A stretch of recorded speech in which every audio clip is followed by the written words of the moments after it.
It's been an eventful week, I suppose you could say. A lot of chatter, a lot of combos. Yeah, should we start with you or me? What's my combo?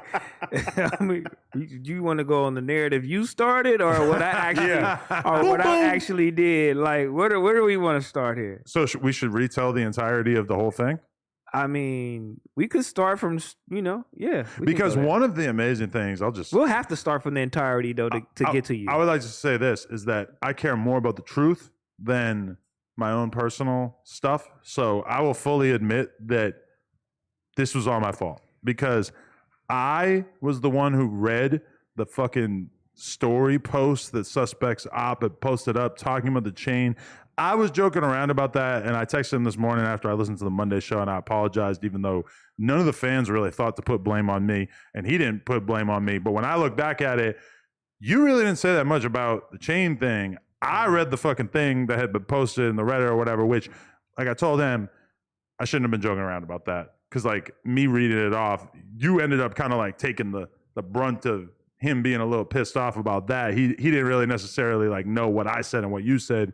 You might have been saying a little something, but I was the one who read the fucking statements that this other dude put out there. So that was bad on my part. And I think that when I listen to Suspect and Gina and Flacco on the Monday show talking about how we all need to move as a unit and stuff, I would say that that's a pretty good example of bad. Yeah, because teamwork. If you wouldn't have put that, because if you wouldn't have put that bullshit that you learned in the Reddit into the group chat, I would have never known anything about his incident at all. Because I don't know what the fuck's going on out here. I only know what you guys are talking about, so I just bring it up, and I kind of laugh about it and shun it. It's like I don't really give a shit. So right, because still to this day I don't know what the argument is that he got his chain took. I heard him talk about it on the Monday show and basically explain that it's at the dealer and such. So I'm just going to take his word for it. I haven't really watched any videos from other people saying shit about him, but it's kind of like if we're all going to be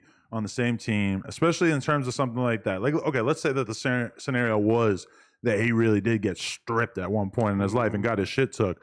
I mean, we still should talk about that in a sensitive way on here. We shouldn't be laughing about it, right? If he really got his shit stripped, I wouldn't talk about it. Right. I don't think nobody should, because that's real. And I would extend that to everybody. Actually, I'm not gonna lie. There's a person who's on camera, used to be on camera, et cetera. I'm gonna be as vague as possible, who had a situation exactly like that, and I never said a word about it. Yeah, we shouldn't talk about it, but just the way. Give him a heads up. Yeah, but what's the way? Yeah, and I'm supposed to give you a heads up, but just the way I grew up, I always address the elephant in the room, and I try to make a joke out of the situation to make things light on you. So that was me, like I said, that was me protecting, just the well-being of the whole group, to let motherfuckers know that our camaraderie and our togetherness is just it's infinite. So for me, it wasn't no malice there. That's what I was trying to, get off and tell them. So me explaining the whole situation, oh, okay, we did that. I wanted the people out there that felt like them putting that story out would not affect us as a team, or detour us, from thinking any type of bad way about him. We don't give a fuck what happened out there. So with that being said, I'm gonna fuck with it, whatever the case may be, and then joke and laugh about the whole situation. So it'll make light on. We can't even really do nothing. It doesn't matter. We can't do nothing to take any shine off of him, because like I told him before, I don't know what type of shit he's got into before he got here. So it's a lot of motherfuckers that'll hate on you and are hating on you because your shit is moving forward. And you're moving forward. There's still somebody's there trying to take you down. You can't stop. You know what I'm saying? No matter what you do, you put yourself out to the camera. People are going to critique. They're going to make narratives. They're going to do whatever it is. And originally, when I first started hearing about it on the weekend, I was like, all right, are they going to talk about it on the Monday show? They didn't do it. And then when I got on stream, my whole chat was like, talk about it. And I was acting like I was ignoring the shit. And then Suspect hit me up and he was like, hey, show them this. And I was like, well, if you want to explain your case, just call in and shit. And he called in and he said, he got the chain. He sent it to the jeweler and everything like that. You know what I'm saying? And I felt like it was over after that. And then the next day, T-Rell joke around. Like he like no malice in his heart. Like that nigga, that's who he is. Like if it was me, he'd be like, nigga, just like the China Mac situation. He like China Mac whooped your ass. We laughing about it. It is what it is. Like, you know what I'm saying? And that kind of like was the tone with which we were talking about it. We were kind of joking around about it as if it was a foregone conclusion that something did happen where you guys changed or whatever, that's the thing that's kind of fucked up. I'm going to use another example too. When I was interviewing Wack starts doing his little comedy routine about like, oh, Gina was dancing around in a thong at Blueface's house, yada, yada, yada, which anybody who knows Gina knows it's not true. Wack knows it's not true. Wack's just trying to be funny. Now, my gut instinct right away, I was like, that's not true. That is not true. Gina was only there because she was working there, whatever. And I look over at her and I see that she appreciates it because especially as a woman in this environment, it's like if Wack was to start making that joke and I were to just roll with it, which from the context of like just being funny and like antagonizing each other would not be anything like that out of the ordinary. If I had just been like, yeah, Gina, you was naked up at the fucking Blueface crib, whatever. They're gonna take it as credible. But people are like we kind of owe it to each other to, if we have something that we're just fucking around with each other and like trying to like make a fucking fake narrative or whatever, that we kind of owe it to each other to make it clear when we don't actually believe that. So I kind of think we let Suspect down in that regard. And so I don't even know if he actually saw our conversation early in the episode, but him calling in and being a little upset was pretty justified, I think. Yeah, and that's what, and I had a long conversation with Suspect because, nigga, I got caught up in the same shit. It's like you're trying to stop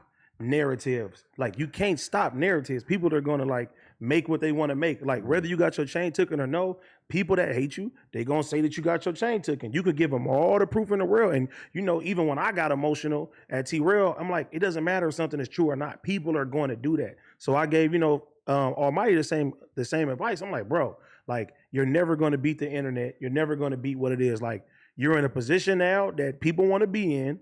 They're going to pick on you. And if they see that it bothers you, they're going to continue to keep drilling at that shit, whether it's fake or not. And because there's levels to shit. Because it's like getting exposed for like, if you got your chain took, it's obviously a really big deal. Everybody in fucking rap knows it's a big deal. It's going to be viewed a certain way.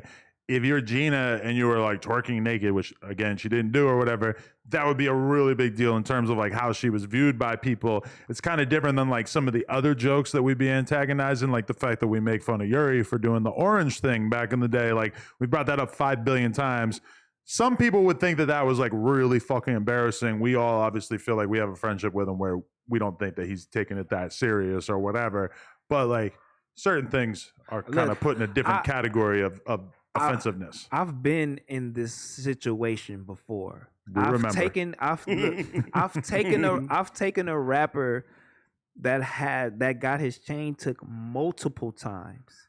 And what I did was put respect back on his name. You 100% did that. Because when you fucking with real niggas, they can't do shit about it. So that was me telling the world, fuck what y'all talking about. We got this nigga back because I've been through this same situation already. And not just one time he got his shit. I'm talking about multiple times, even to where AD got his shit. Oh, you know what I'm saying? But I've done this. Look, yeah, but I've done this before in a lifetime. Fake narrative. I've done this before in a lifetime. You know what I'm saying? Where I feel the situation and I know where you're coming from. I know, so I know how to work it. You know what I'm saying? And I know how to get in those cracks, and I know how to shut these motherfuckers up.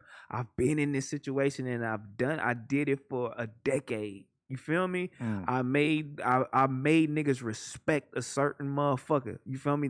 Just being behind the scenes. I swear to God. You feel me? Yeah, so you definitely did that. I definitely have experience in that, but the situation did get crazy. I mean, he did call in. It was warranted. You can't call in, whatever the case may be. It was a little aggressive. I think I took it a little bit. I think I handled myself really exceptional on the No Jumper show. Well, let's clear up the order of operations. Yeah, but not on the community. I think I took it a little bit too far. Let's talk about it. So we get to the end of the day, and he calls in, and you guys start going back and forth, and it's an argument, but it's not like that crazy. But then in the corner of the room, there's a large Wario-looking individual. Some would call him the punstigator. Yeah. And I believe that he starts chanting right away, pull up, pull up, pull up. Now, we could talk about everything else about how this was handled.